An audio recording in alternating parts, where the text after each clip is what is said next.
I'm Matt. I'm Shane, and you are about to listen to an excerpt from a Comic Movie Marks podcast. So if you like what you hear, make sure you hit that like button real hard, and make sure you subscribe to Comic Movie Marks. And always remember, if Trailer Trash can do it, anyone can do it. Now we're going to bust in some Justice League news, because that's right, it's the mandatory block of Justice League news. Yep, always. On Comic Movie Marks. we have several months until Aquaman comes out, but yet we can still pull in some DC news. Oh yeah, fish for it, because the Justice League story will never fucking die. One little tidbit here, we got the bonus features for the Justice League DVD, the Return of Superman segment. I think we've already seen about 5 or 6 seconds of it, of the 2-minute runtime it's going to be in their little trailer. So we'll see what happens with that. So a whopping 2 extra minutes of footage. So we got a 2-hour and possibly 2-minute movie if you intersect that in. Yep, exactly. Awesome. Good luck with that fan editing. For anybody out there that wanted to fan edit. That'll be pretty easy. You might be able to do that in Movie Maker. Oh, yeah, easily. No problem. There we go. Boop. I don't know how much shorter you can make it. If you're really going to start cutting things out, I mean, fuck. It's not even going to meet the minimum standard of like 72 minutes of a runtime to actually have in theaters if you fucking cut anything else out. Oh, man. So there's that. Then we also got Snyder liking this stupid thing on Vero about wanting the Justice League cut, or the Justice League cut is more complete than we originally thought, thanks to Screen Rant. They made up a title. They got a bunch of clicks now. People spread the word. So now Zack Snyder liked that. So that means it's confirmed. He also liked the 2-hour and 50-minute runtime. Confirmed. He liked the petition. Confirmed. Like, fucking, he likes a bunch of shit. He just gives a bunch of thumbs up. He's just a nice guy. Yeah. Overall, a nice guy who somehow was cast aside. You fucking Warner Brothers bastards. Due to being delayed now, thanks to Audacity, I will bring that up every time. On Thursday, we got to see a little fan edit of Henry Cavill's mustache being done by a $500 computer. Yes. It was fantastic. I don't remember how I saw it at first, but Heroic Gateway once again did a fantastic job. They actually zoomed in on it. So if you go to their Instagram page, you can see it a little bit closer. And this person did a phenomenal job at wiping out the mustache. The only part they had an issue with was trying to fix what was already fucked up with the in the Justice League. Yeah, in the Justice League. They did a little bit better, but it looks pretty close to the same. The rest of them though, like when he's sitting on a couch, he's talking. I can't remember whatever that talk show is. I think it's like Graham Norton or something. Yeah. There's some Ed Norton. No, Norton's Antivirus, something like that. But yeah, and then all of a sudden this razor comes over, and shaves his mustache, and he looks great. I think he looks better. I mean, it's not. I was looking at it and I didn't see that much of a difference. I mean, well, that cell phone footage is awful. So I was comparing it more to what we saw throughout the movie. Mm-hmm. And I thought it maybe looked a little bit better because they left the chops and everything. And it wasn't just a mustache, so they kind of left that. So it kind of made the hair flow a little bit. And it looks like also they kind of shaved it in a way where it was just more 5 o'clock shadow than actually trying to completely baby skin. That's all you had to do, though. Yeah, I think that might have actually helped a little bit. Mm-hmm. So it did look a little bit better, but the fact that the guy did it on basically dollar store budget compared to WB just proves again how Hollywood and WB especially just doesn't know how to budget anything. Yep. And the problem with these fucking superhero movies is that they blow ginormous loads all over the place, just blowing it all over the place, slapping cocks down, swinging them around. Look at that. I'll just throw 100 mil at a fucking mustache. It's like the government. Yes. Yeah, so I think it actually looks a lot better. I thought the biggest issue was his lip. Even in the Tell Me Do You Bleed scene, his lip and his teeth are all like just fucked up, and he did a fantastic job cleaning up the lip part. It's not all puffy, and yeah, I mean I would have liked to seen the rest of it. What? Puff Daddy? No. Oh. Didn't I call Puff Daddy? Yeah. P. Diddy? I don't even know what he goes by something else now. Yeah, he does. He's gonna put like his fifth name. Yeah, but then someone like did a copyright thing on him, I think, and blocked him trying to change his name because they're like, no, that's already been taken. Oh shit! Okay. I can't remember what it is, but anyways, sorry. Yeah, that's beside the point. But yeah, we're not a music podcast, as we clarified before. Can't stop, won't stop. Yeah, okay, exactly. There you go. Anyways, I thought it looked great, and as you said, yep, Warner Brothers throwing money out at and hadn't had fucking nothing to show for it. Yep. Basically, I want to know what program he used. I don't. The $500 one. Yeah. Well, After Effects maybe. Fuck, he's out $20 a month. Yeah. All right, so next we have the Revenge Report. This is from Revenge of the Fans, and basically they put out this article saying the Justice League fallout. What did WB learn, and what is DC's fucking future? Pretty much. So in the article, they kind of basically say that after Justice League, this was DC Entertainment's lowest point since 1997's Batman and Robin. Who's to blame for it? And it kind of goes through a couple different things. The main thing that we're going to talk about, though, is they have an excerpt here that is a studio at peace with a dud. So basically, the article writer says that he was on a podcast and he kind of predicted this, that essentially they were going to just pump it out there and move on with it. That Justice League, they kind of knew was going to be shambles. They didn't really care. They were just going to push it out and move on from it. There was a couple other things that just kind of tie into this.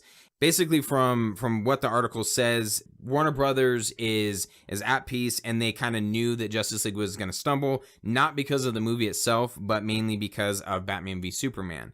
And the last time we recorded this, we were talking about how essentially, Batman v Superman, when it hit the theaters, it had a great opening weekend, and then the drop was what was the second 69. week drop?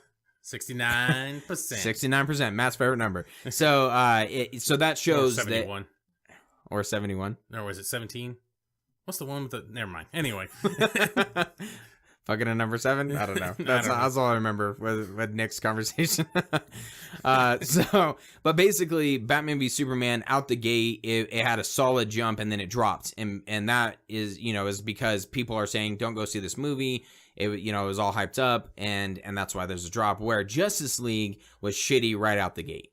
Yeah. And so now Warner Brothers is basically saying, well, yeah, so it's because of Zack Snyder, and it's because of the movies that were put out prior to why Justice League is a failure. Let's just move on from it and continue from there. The article writer goes into a synopsis here of what this whole article means about WB and how they feel about Justice League, and it says, no regrets.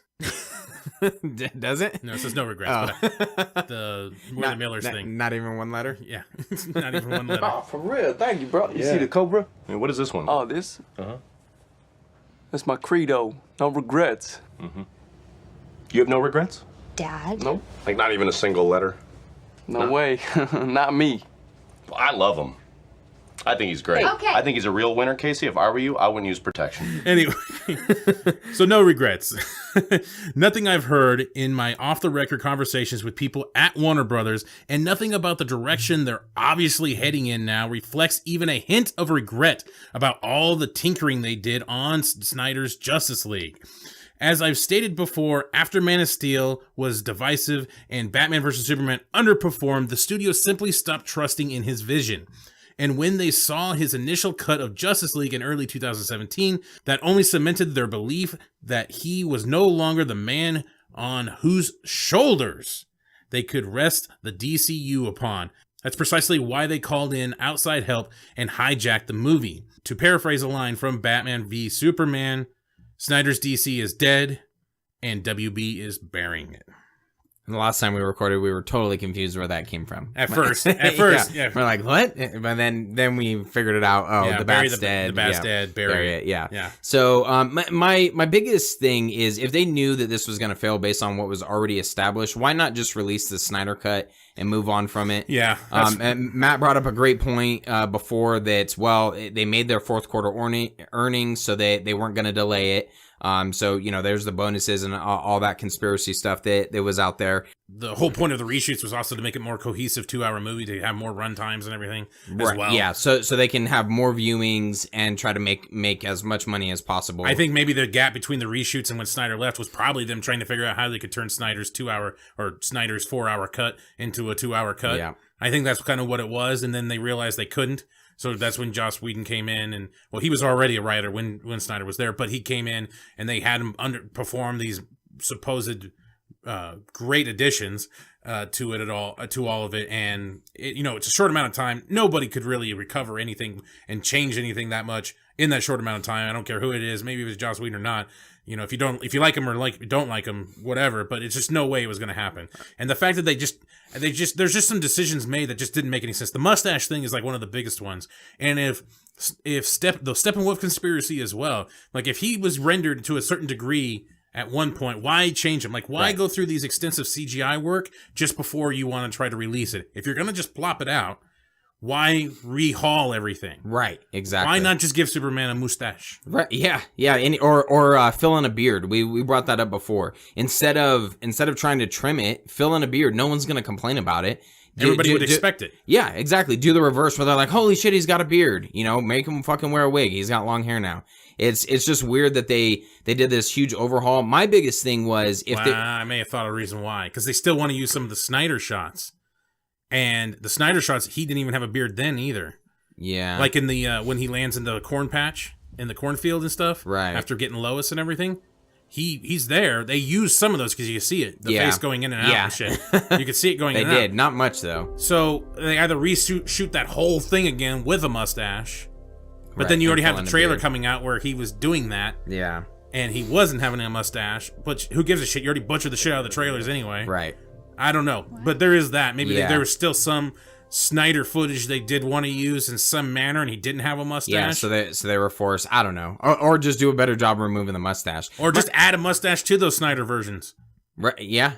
Yeah, something to that effect. Right, yeah. But my biggest thing in the past, we've had Snyder's movies have been butchered. You look at the theatrical version of Batman v Superman and then the Ultimate Edition. What everyone thought Joss Whedon was going to do is come in, finish out the product, clean up what was left. Punch up any lines, that's what it was. Yeah, pretty much. Punch up those scripts. Move on from it. Rather than have him punch up the script, just fucking have him cut it down, remove some scenes with what he had to work with. He had 4 hours to work with. Cut it down, make it a cohesive story based on what was there. Finish out some of the CGI. Don't spend all this money to do reshoots. Don't cast a different don't hire a different composer. Just go with what you have, cut it down, and then cut your losses. If you knew that this was not going to do well, just fucking move on from it. And I think it would have been better received because we would have known, okay, it's Snyder's vision, it's Snyder's vision trimmed down to 2 hours, same thing as the theatrical cut. Maybe we'll get the Ultimate Edition Ultimate cut eventually.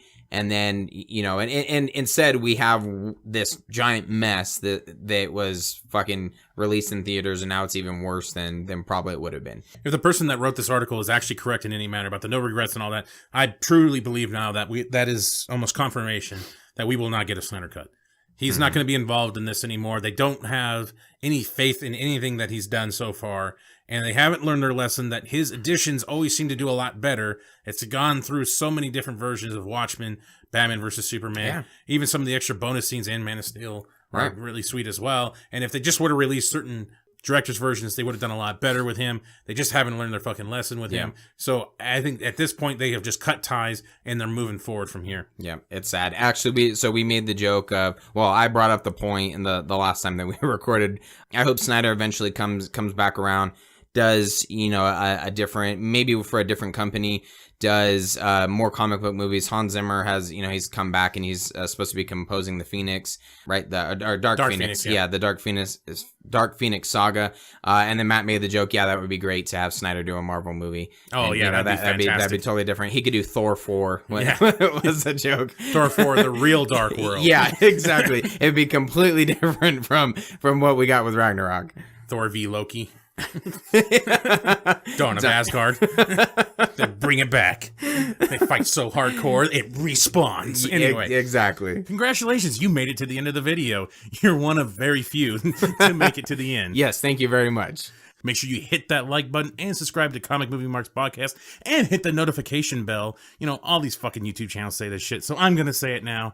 Yes, it's perfect. And if you want to hear our full podcast, you can check out our podcast on iTunes or any other podcast subscription service. Make sure you subscribe. Thanks again.